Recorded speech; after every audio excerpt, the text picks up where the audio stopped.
بسم اللہ الرحمن الرحیم۔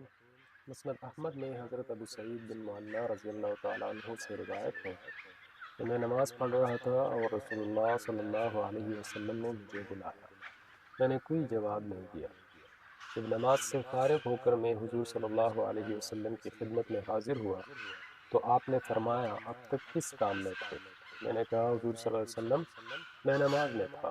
آپ صلی اللہ علیہ وسلم نے فرمایا کیا اللہ تعالیٰ کا یہ فرمان تم نے نہیں سنا یا ایھا الذین آمنوا استجیبوا للہ وللرسول اذا دعاکم لما یحییکم، اے ایمان والو اللہ کے رسول جب تمہیں پکارے تم جواب دو۔ اچھا سنو، میں تمہیں مسجد سے نکلنے سے پہلے بتلا دوں گا کہ قرآن پاک میں سب سے بڑی سورہ کون سی ہے۔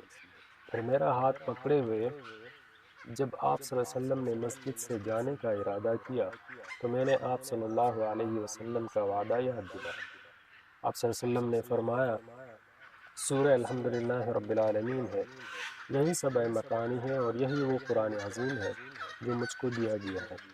اسی طرح یہ روایت صحیح بخاری شریف، ابو داؤد، نسائی اور ابن ماجہ میں بھی دوسری سندوں کے ساتھ ہے۔